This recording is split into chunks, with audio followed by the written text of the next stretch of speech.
하나님께서 우리에게 은혜를 주셔서 11월 17일 주일에 이곳 한국불업권 선교회 예배당에서 예배할 수 있게 하심을 무한 감사, 찬양, 영광을 올려드립니다. 오늘 우리가 시편 62편을 읽었는데요.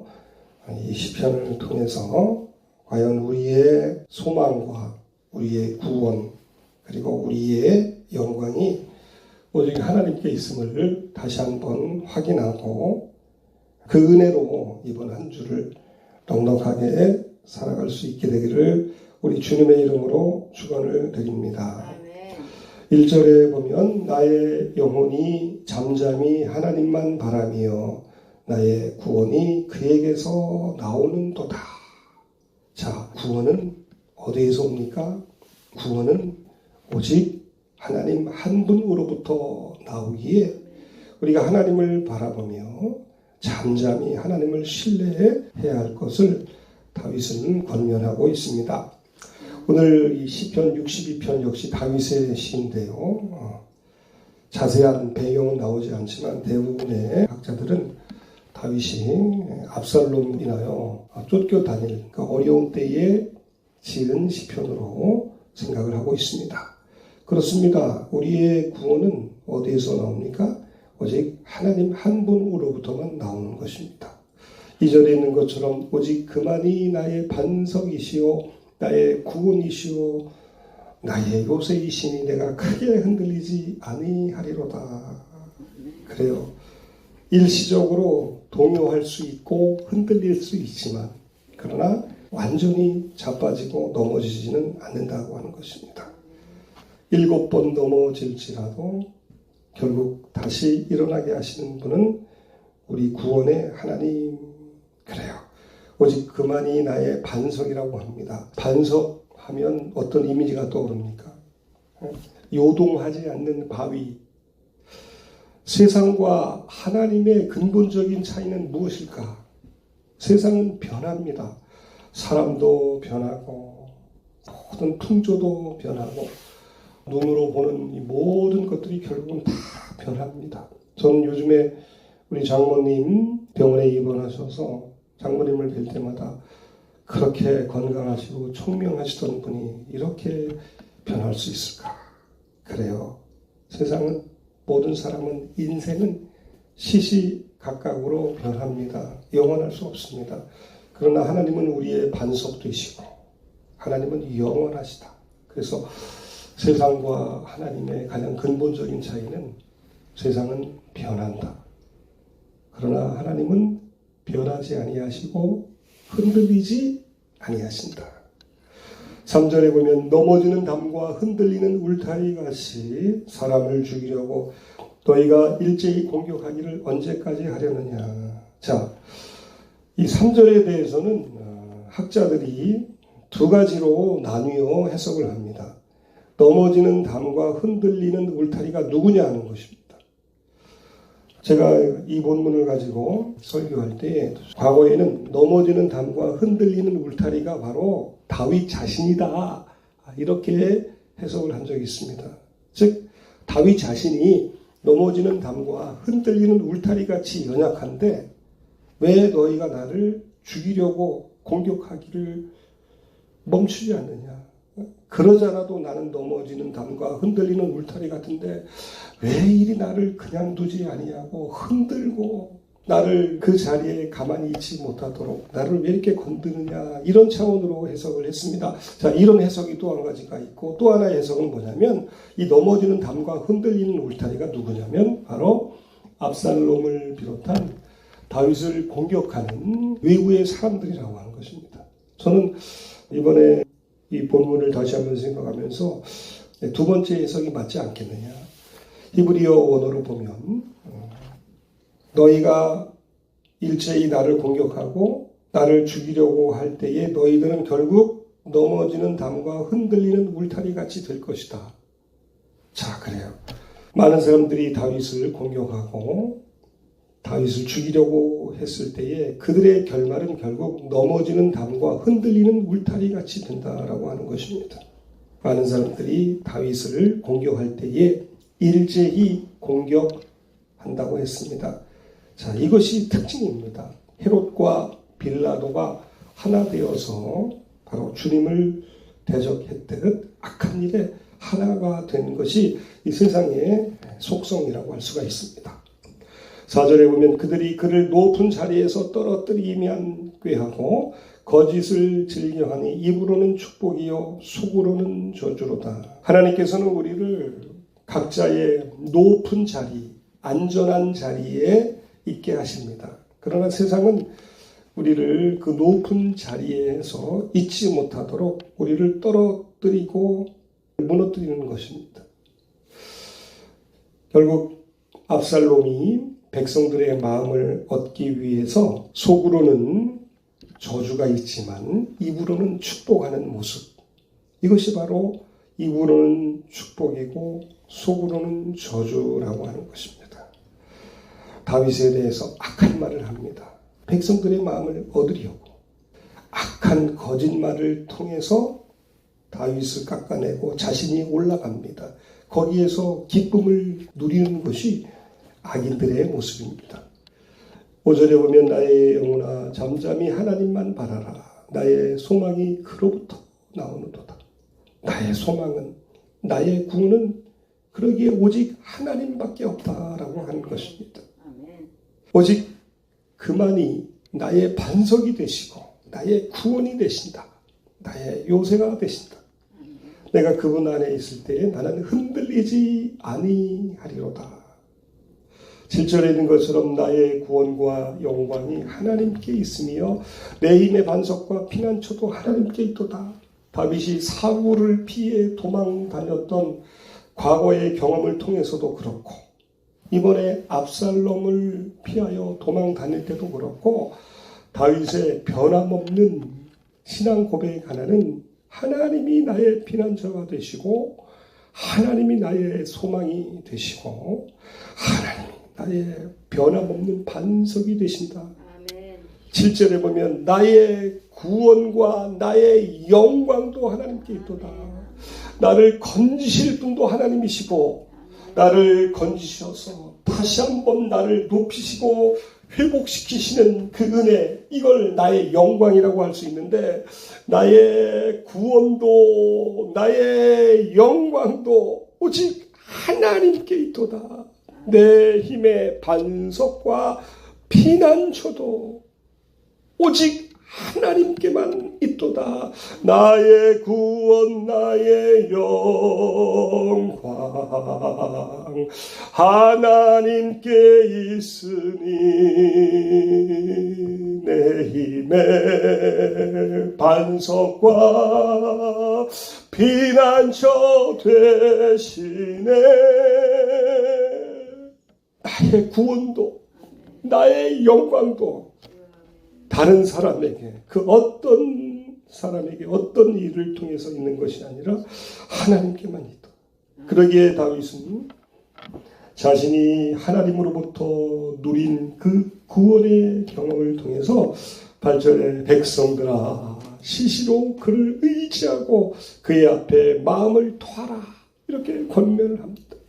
시시로 그를 의지하고 마음을 토하라. 사사건건 모든 때마다 일마다 살아계신 하나님을 의지하고 그의 앞에 마음을 토하라.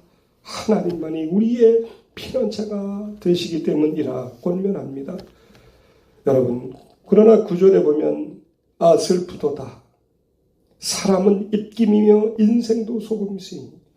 다윗이 그동안 살아오면서 만났던 또 교제했던 의지했던 알고 있었던 모든 사람들, 그 사람들의 이 속성이 어떠한지를 9절에 말하고 있거든요. 아 슬프도다.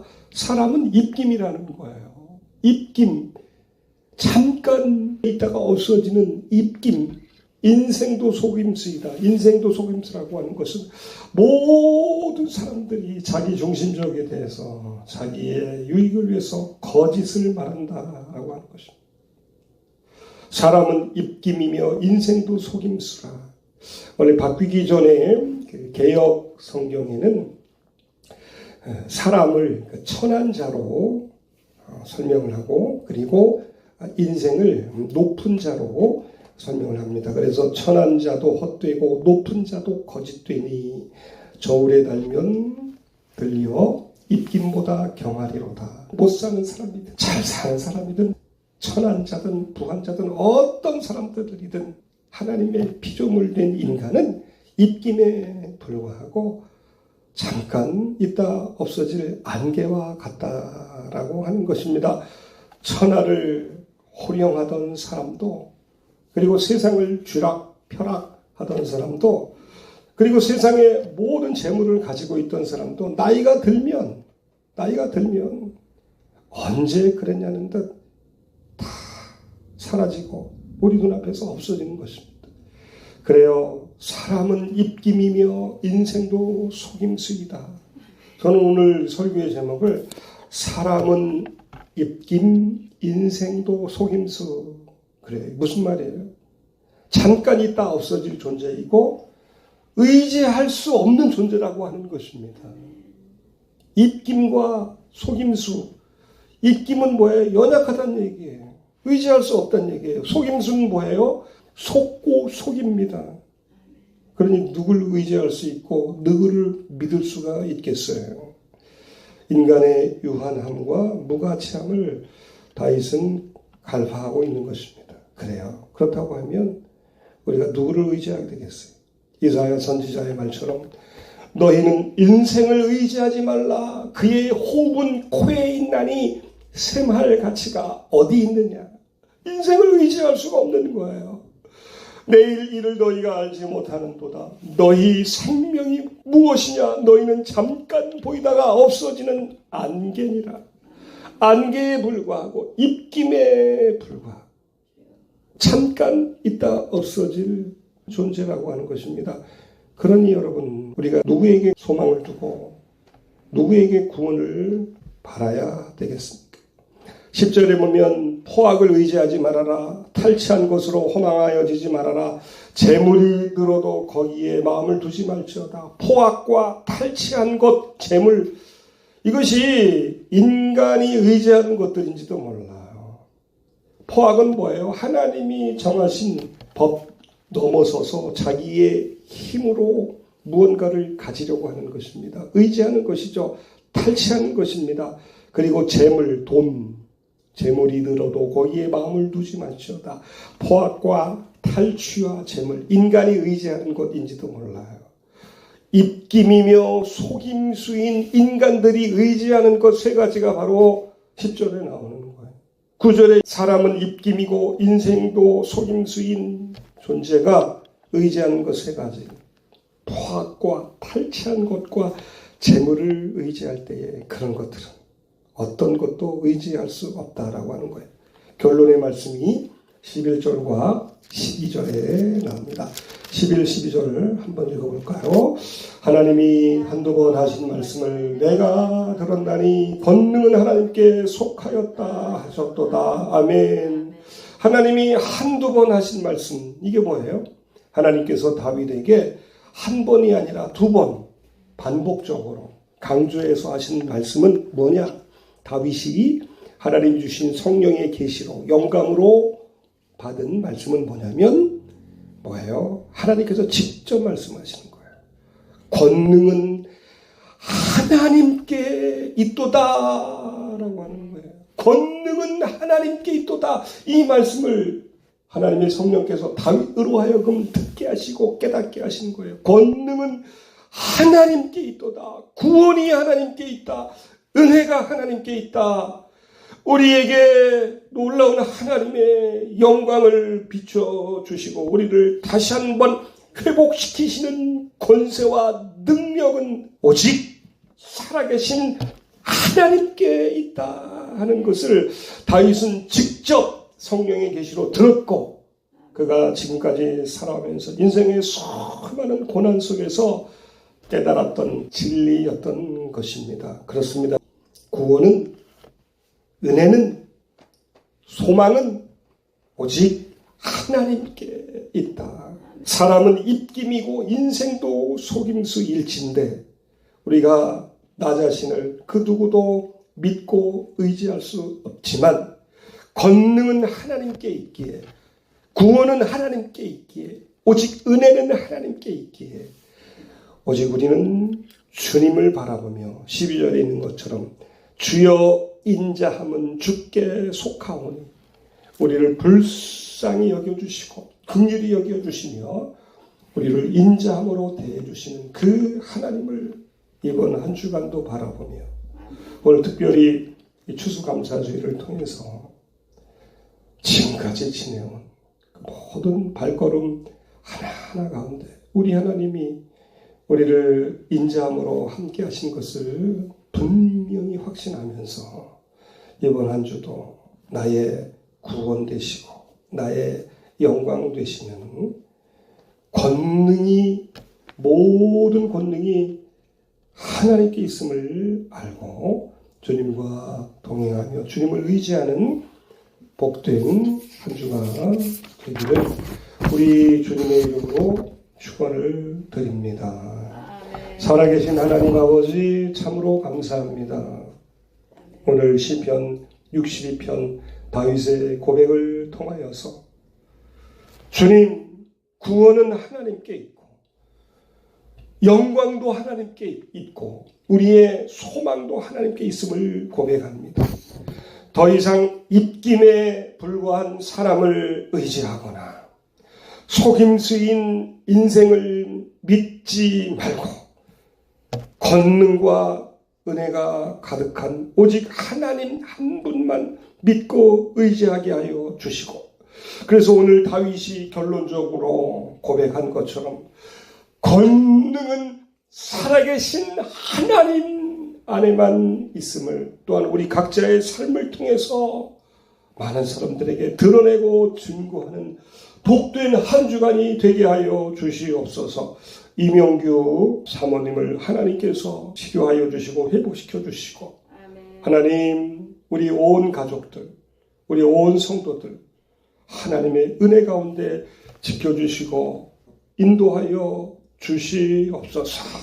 나의 소망도 나의 구원도 나의 영광도 오직 살아계신 하나님 안에 있음을 감사하며 이 모든 말씀 우리 구주 예수님 이름으로 축복하며 기도하옵나이다.